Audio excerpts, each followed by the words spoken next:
Bismillahirrahmanirrahim. Assalatu wassalam ala asyrafil salin wa ala alihi wa sahbihi ajma'in, amma ba'd. Assalamualaikum warahmatullahi wabarakatuh. Mga kapatid sa Islam, nandito naman po tayo para magbigay ng Islamikong pagpapayo patungkol ito sa tinatawag nating perpektong buhay ayon sa Islam. Opo, lahat po tayo naghahangad ng perpektong buhay. Kasaganahan, kayamanan, o kaya huwaran ng buhay. Ngunit sa Islam, mga kapatid, napakaganda na ng katuruan patungkol dyan. Kasi nga, ang turo ng Islam ay pinagsasama ang kahusayan ng spiritual at moral sa aplikasyon ayon sa katuruan ng reliyong Islam sa lahat po ng aspeto. Kaya ganoon po ang ating pananaw, mga kapatid. Kasi nga kung naaayon lamang sa iyong sariling pagsisikap, sariling pagsusumikap, o ano pa dyan naayon sa tao ayon sa kanyang perpektong buhay, ay kulang pa rin yan. O kaya minsan sinasamahan minsan ng kasakiman. Kaya ang mga batas na ginawa ng mga tao ay hindi perpekto, mga kapatid. Dahil ang tao mismo ay hindi perpekto. Ang mga ito ay alinman sa mga hilig sa isang idealismo. Dahil hindi naman kayang makakamit. Hindi mo kayang makakamit yan. O kadalasan, may hilig ka sa mga tinatawag na realidad na ipinapataw mo sa sarili mo, tama o mali. Kaya si Islam lang, kapatid. Kaya kahit ang propeta Muhammad sallam ngay, alam na alam niya talaga to. Nabanggit sa hadith, "Khudu minal amali ma yutiqun fa inna Allah la yamallu hatta tamallu." Sa sinabi ni Aisha radhiyallahu anha, na sinabi ng propeta Muhammad sallam, kunin ninyo mula sa gawain ayon sa inyong makakayanan, sapagkat si Allah ay hindi nababagot o kaya hindi nagsasawa hanggang kayo ay magsasawa. Kaya sa hadith na ito, mga kapatid, nakakuha tayo ng aral talaga dito. Kaya ang lahat ng mga gusto mo sa buhay mo, maging perpekto ka, perpektong buhay, o ano pa dyan mga gusto mong makamit, mga kapatid, hindi mo yan makukuha kung hindi ka susunod sa Islam. Kung hindi ka susunod sa iyong relihiyon. Pasalamat nga tayo sa Allah kasi nga pinagkalooban tayo ng relihiyon. Pamantayan ng buhay bilang patnubay at habag para sa atin. Katulad ng sinabi ng Allah, "Al-yawma akmaltu lakum dinakum wa atmamtu alaykum ni'mati wa raditu lakumul Islam madina." Sabi ng Allah, sa araw na ito ay aking nilubos sa inyo ang inyong relihiyon at ginawa kong ganap ang aking pagpapala sa inyo at nalugod ako sa Islam bilang inyong relihiyon. Kaya sa pinili ng Allah subhanahu wa ta'ala sa ating pamamaraan ng buhay, ito po ang tama. Kasi nga, ang perpektong buhay sa realidad, mga kapatid, wala dito sa mundo. Kahit ikaw ay pinagkalooban pa yan ng marangyang pamumuhay, hindi pa rin makukuha mo ang perpektong buhay kasi nga mahirap ipanatili ang iyong lifestyle. Hirap yun, ang ganong buhay mo, example, mayaman ka na. Hirap ka yung ipanatili. Minsan, syempre, magdinegosyo ka, mag-isip ka, magpapagod ka talaga, hanggang puputi na lang ang buhok mo sa sobrang sikap mo. Ibig sabihin, kahit anong yaman mo, kailangan mo pa rin magsikap. Kaya walang perfect life dito sa mundo. Ang perfect life lang kung susunod ka kay Allah subhanahu wa ta'ala. Kaya ang mga tao, tinatawag nating perfectionist. Ibig sabihin, mga gusto nila perfect talaga. tinatanggi nila, ayaw nila tanggapin kapag ang kanilang pamantayan ay kulang sa pagiging perpekto. Talagang nagkamali sila sa landas na yan. Gusto nila lahat. Kahit sa Islam, tingin mo sa sarili mo, ano ka na, parang anghel ka na. Mali yun. Kasi nga matatamaan ka, tinatawag na kamalu zaib. Ibig sabihin, peking pagkaganap. Kasi nga ang tao, ganun ang tao hindi siya perfect. May mga kapintasan talaga. Kahit sa gawa nga natin mga kapatid, hindi tinitignan dyan ang tinatawag na perfectionist. Hindi tinitignan dyan pagiging perfect natin.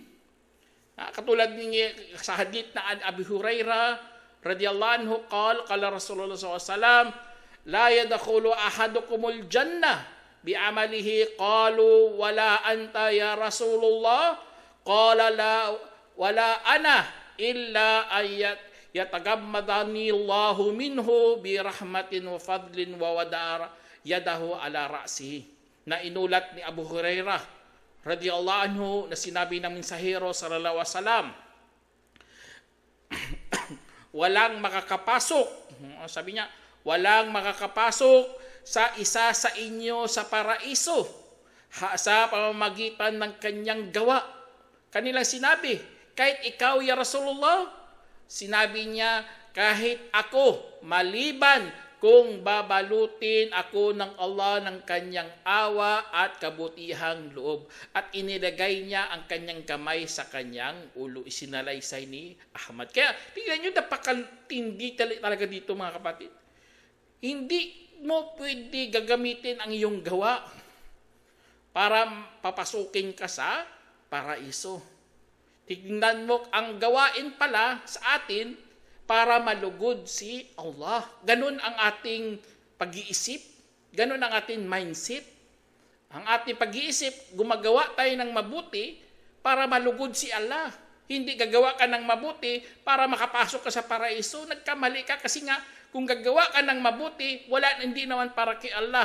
Hindi naman sa kapakanan ni Allah. Hindi niya yung katatanggapin. Pagkos papasok lamang yun sa pakitang tao. Kaya kung gagawa tayo ng kabutihan mga kapatid, ay para kay Allah subhanahu wa ta'ala. Hindi magiging perfect ka dyan. Tignan nyo, hindi sa gawa natin, hindi tayo maging perfect. Paano nang perfectong buhay na inaasam ng lahat? Kasi ang mundo, puno po yan ng panlilinlang. Iba, kung makapunta lang sa bakasyon, upo siya doon sa beach. Sabi ay napakapayapa. Itong gusto kong buhay. Ito ang aking tinatawag na perfect life. Subhanallah, hindi mo kayang ipanatili yan. Kasi nga, kailangan mo rin magtrabaho, kailangan mo rin magbenta, kailangan mo may kausap. Kaya ganun na ganun mga kapatid. Ang mga tao nag-iisip ng ganun ay nabitag lang ng panlilinlang. Kaya sinabi ng Allah subhanahu wa ta'ala, ya ayuhan nasu inna wa'dallahi haqq fala tagurrannakumul hayatid dunya wala yagurrannakum billahil garur. Sinabi ng Allah, o sangkatauhan, katiyakan ang pangako ni Allah ay totoo. Kaya't huwag kayong magpapalinlang talaga sa buhay sa mundo at huwag rin kayong magpapalinlang tungkol sa ala ng panlilinlang. Kaya huwag tayong magpalinlang mga kapatid sa buhay sa mundo.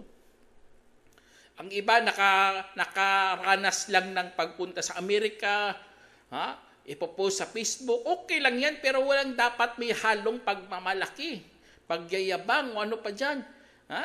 Kasi nga, mabitag ka talaga sa panlilinlang. Akala mo perfect life ka kasi ang ganda-ganda mo maglagay sa Facebook mo, sa iyong mga reels. Hindi mga kapatid, kasi nga mga pagsubok. Kaya ang perfect life na dito sa mundo ay isang kwentong barbero lamang mga kapatid.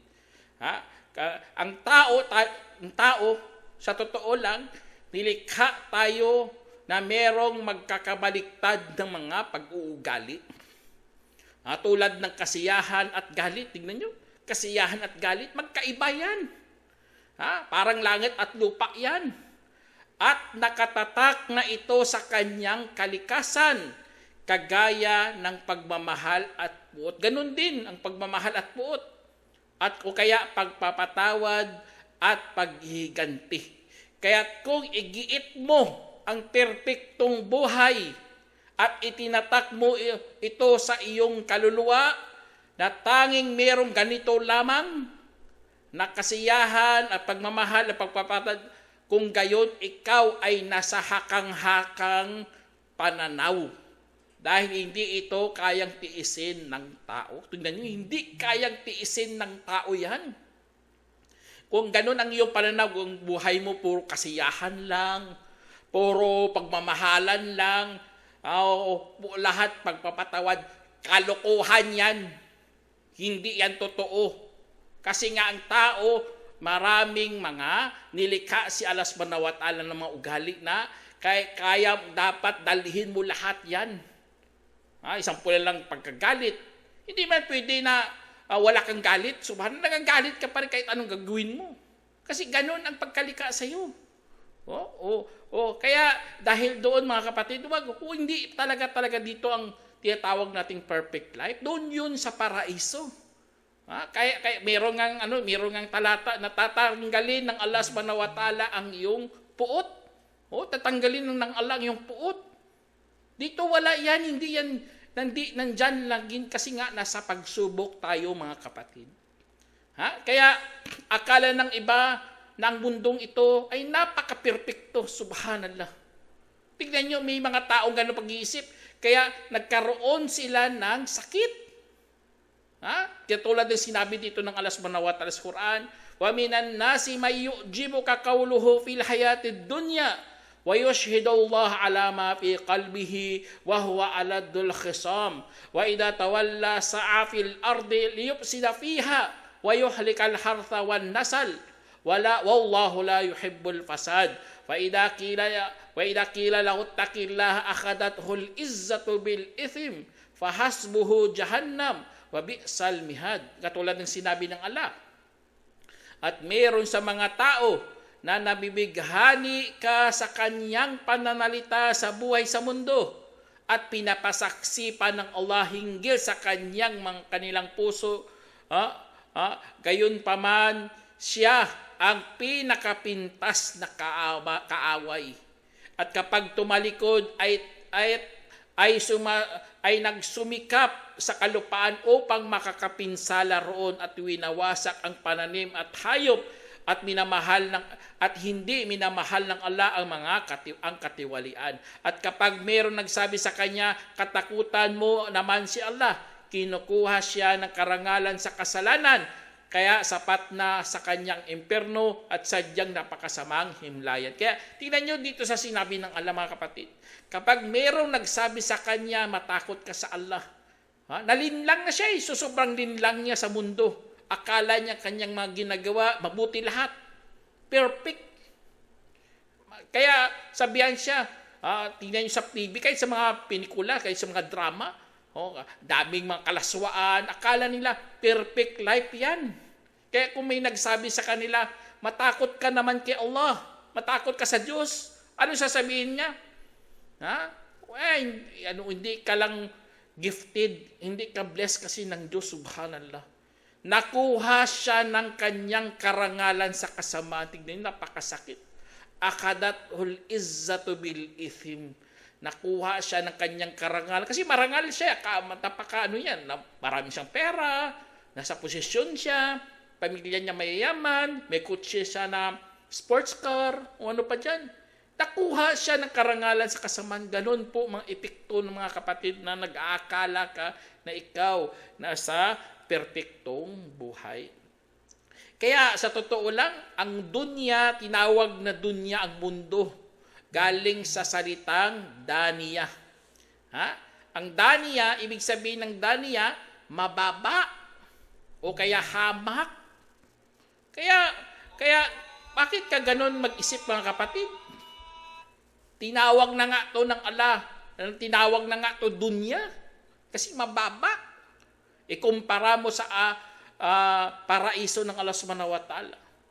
Kaya sa hadith mga kapatid dito, sabi ng Propeta sallam, law kanatid dunya ta'dilu 'indallahi janaha ba'uda ma saka kafiran minha syurbata ma. Sinabi sa hadith na sinabi ni Sahal bin Sa'ad radiyallahu anhu, na sinabi ng propeta Muhammad sallam, kung ang mundo ay nagkakahalaga ng isang pakpak ng lamok sa harap ng Allah, hindi niya papainumin ang mapagtakwil ng maiinuming tubig. Isinalaysay ni Tirmidhi at itinama ni Albani. Kaya tingnan nyo, hindi ka papainumin kung mayroong halaga to kay Allah. Hindi ka papainumin. Tapos ikaw, nagyayabang ka. Kasi nga, akala mo ikaw nasa perpektong buhay na. Auzubillah. Nakakatakot kaya kapag ipinagpalit mo ang mundo sa kabilang buhay. Kasi nga, parurusahan ka talaga ng Allah subhanahu wa ta'ala. At wala kang katulong, katulad din sinabi ng Allah, magkagayon. Sila ang mga yaong binili ang buhay sa mundo kapalit ang kabilang buhay. Kahit hindi pagagaanin sa kanilang kaparusahan at hindi rin sila matutulungan. Hindi ka matutulungan doon. Kaya kung namulat ka sa ganong paraan, imulat mo ulit ang iyong pananaw na tayo po lahat babalik kay Allah subhanahu wa ta'ala. Na ang paraiso, yun po ang perpektong buhay. Kasi lahat tayo ibabalik ng Allah. Kukunin tayo, tingnan nyo, ang gagawin niya nga sa kalawakan.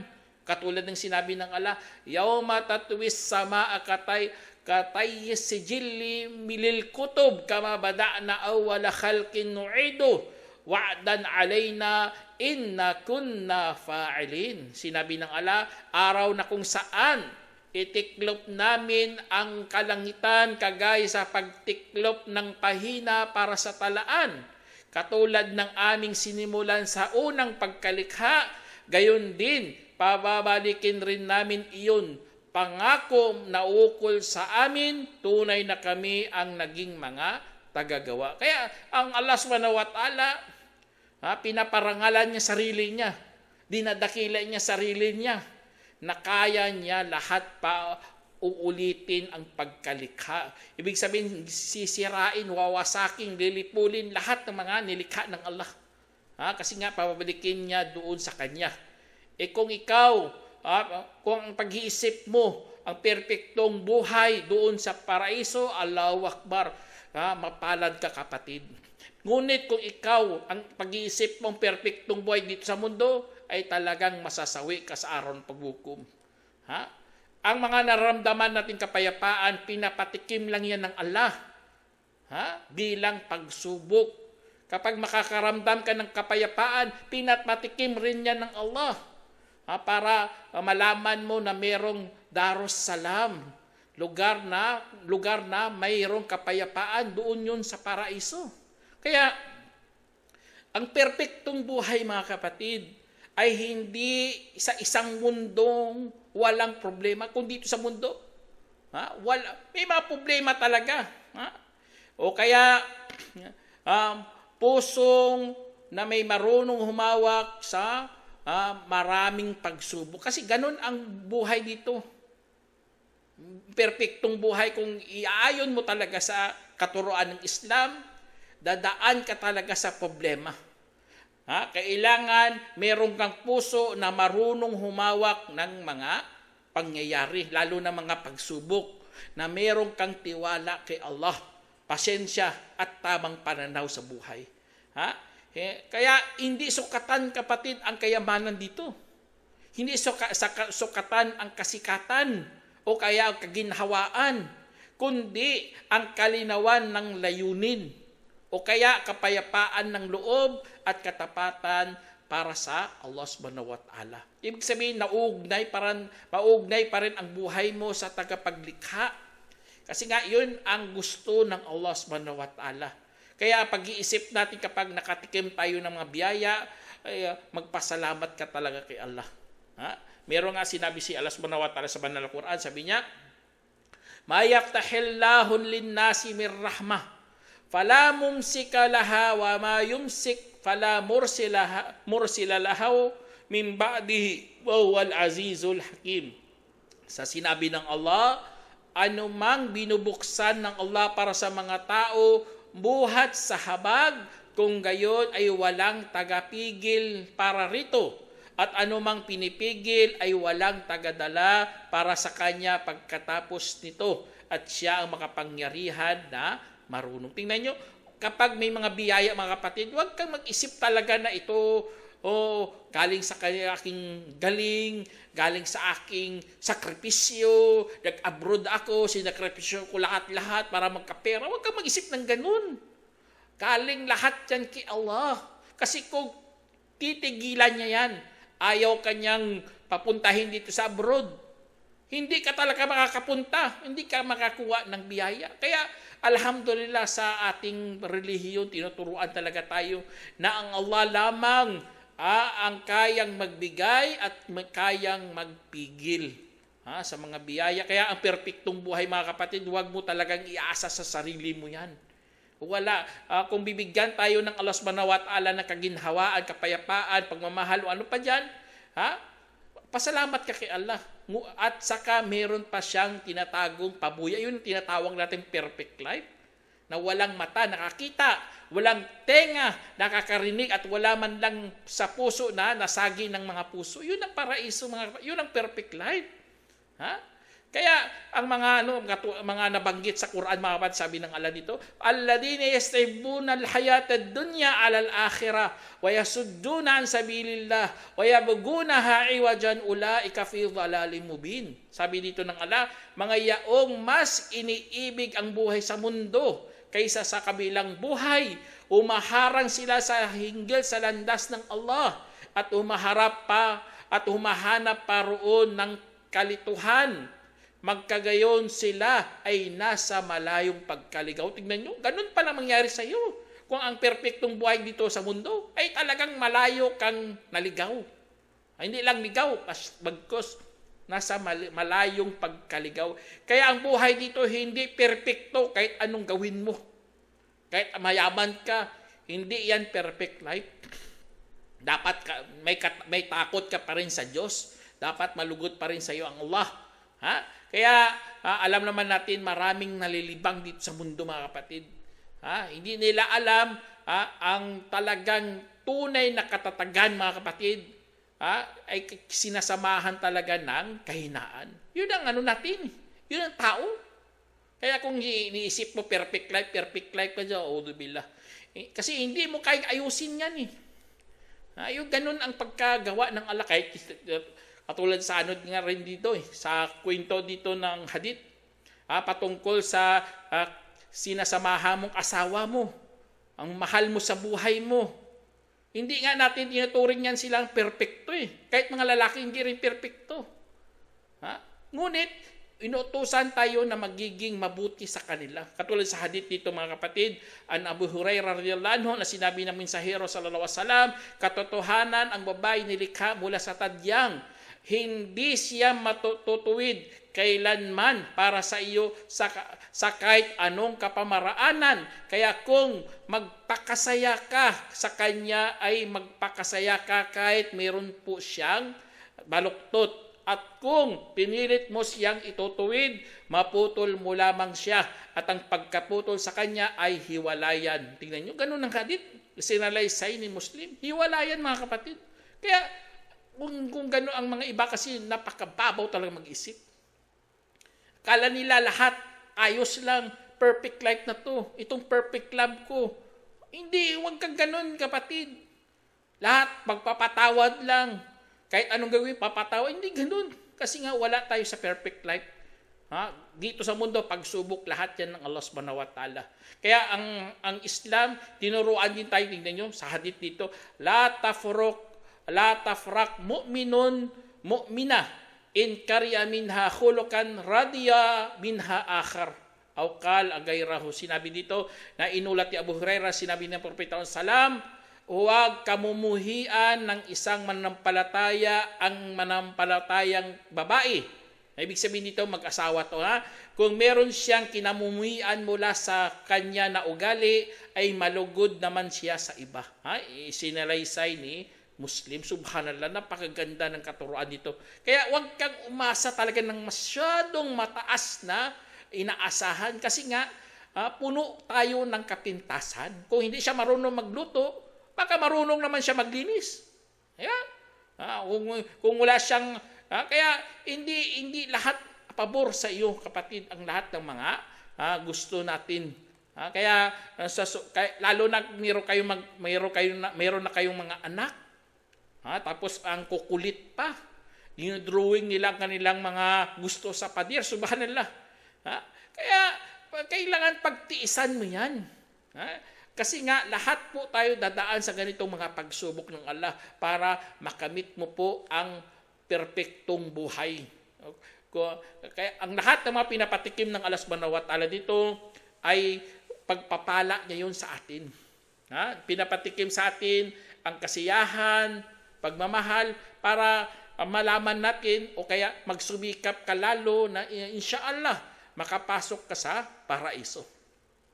Kaya mga kapatid, ang perpektong buhay, alam naman natin na meron yang tinatawag na kapayapaan sa puso kung inaalala natin si Allah subhanahu wa ta'ala. Ibig sabihin, wag mo putulin talaga ang iyong ugnayan sa manlilikha. Allahu Akbar. Katulad na sinabi ng Allah subhanahu wa ta'ala, man amila salihan min dhakarin aw untha wa huwa mu'min falanuhyiyannahu hayatan tayyibah wa lanajziyannahum ajrahum bi ahsani ma kanu ya'malun. Sinabi ng Allah, at ang sino mang gumawa ng mga kabutihan mula sa mga lalaki at babae habang siya'y mananampalataya, kung gayon ay bubuhayin talaga namin siya sa pinakamagandang pamumuhay at sadyang gagantimpalaan namin siya ng kanyang pabuya ayon sa pinakamainam na sa dati niyang ginagawa. Tingnan niyo sa sinabi ng Allah. Hindi niya sinabi dito na pinaka-perfectong pamumuhay. Hindi sinabi ganun. Pagko sinabi niya, pinakamagandang pamumuhay. Kasi nga, wala nga dito sa mundo ang perfect na buhay. Mainam. Maganda lang. Kasi nga po, may mga kapintasan ang bawat isa, mga kapatid. Hinahanap natin ang pinakaganap, ang pinakababuti, pinakamainam. Dito lang yan sa mundo. Pero ang perfect talaga, doon yun sa kabilang buhay. Kaya pasalamat tayo Kasi alam natin bakit tayo nabubuhay. Alam natin saan natin patutunguhan. At alam rin natin ang kahalagahan ni Allah subhanahu wa ta'ala para magkaroon po tayo ng tamang layunin para makamit po natin ang perpektong buhay. Allahu Akbar. Kaya tinuruan din tayo ng Islam, mga kapatid, na magiging balanse lang iyong pananaw sa buhay. Sa pagsaalang-alang sa mga pangangailangan ng kaluluwa at katawan, na walang isang aspeto na matatabunan ang isa. Ibig sabihin, kung relihiyon, huwag kang sobrang, parang natatabunan mo na ang iyong trabaho. Kasi kung isample na lang, sala ka lang ng sala, syempre magugutom ka rin. Paano ka na lang kung wala ka ng pera, wala kang trabaho? Paano matugunan ang iyong pamilya? Di ba? Kaya balanse lang, mga kapatid, sa pananaw natin. O kaya nano ka lang talaga, sobrang pagkawili mo talaga sa trabaho, nalilimutan mo ng sala. Mali din yun. Dapat reliyon, tapos kung matapos ka na sa sala, magtrabaho ka. Ganun po, mga kapatid. Ganun ang balansing pananaw. Allahu Akbar. Kasi kung sabi mo, sala lang ako ng sala kasi perfect life na to, subhana, nagkamali ka dyan, kapatid. Si Omar pinagpapalo niya mga tao kasi nandoon lang sa masjid. Kasi alam ni Omar na kailangan talaga magkayod. O kaya trabaho ka lang ng trabaho, hindi ka nagsasala.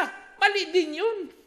Kasi nga, dito sa mundo, okay, pero pagdating ng araw paghukom, wala. Hindi mo makuha ang paraiso ng Allah.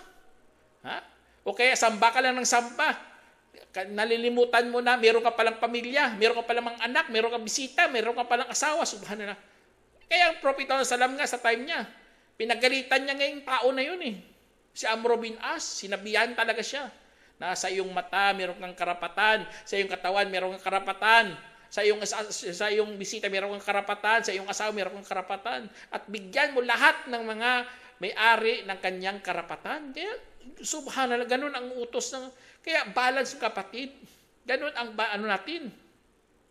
Ang Allah subhanahu wa ta'ala nga, nagsabi sa Quran, sabi dito, وَبَتَغِي فِي مَا آتَاكَ اللَّهُ الدَّارَ الْآخِرَةَ wala tansa nasiba kami na dunya, sinabi ng Allah, at iyong hangarin ang anumang kaloob ng Allah sa iyo sa tahanan sa kabilang buhay. At huwag mo ring kalilimutan ang iyong bahagi mula sa mundo. Tingnan nyo, huwag mong kalilimutan. Napakalinaw to. Kaya, yun ang kaya ang buhay mga kapatid, napakaganda mga kapatid kung alam mo talang reliyon. Paano hindi naging perpekto ang mundo kung masayahan ka naman ng isang araw at malulungkot ka naman ng mahabang panahon? Subhanallah. Di ba? Masiyahan ka nga, pero ang mga pangyayari, mga kalungkutan, mga dalamati, ang dami rin. At tapos sasabihin mo, perfect life ka. Kaya mali mga kapatid. At alam naman natin ang iba, sobrang paghahanap talaga sa perfectong buhay. Tuloy, nasawi na lamang sila, hindi man lang nila nakamit. Kaya tama talaga sinabi ng Allah, alhaqumut takatur hatta zurtumul makabir, kalla sawfa ta'lamun. At nalilibang kayo sa pagpaparami hanggang sa dumalaw kayo sa mga libingan. Aba hindi, sadyang malalaman rin ninyo. Malalaman rin natin ang ating mga pinanggagawa, mali-mali na pala. Sana mga kapatid, meron kayong napulutang aral mga kapatid. Hanggang dito na lang. Subhanallah, biyamdika tubualaik. Assalamualaikum warahmatullahi wabarakatuh.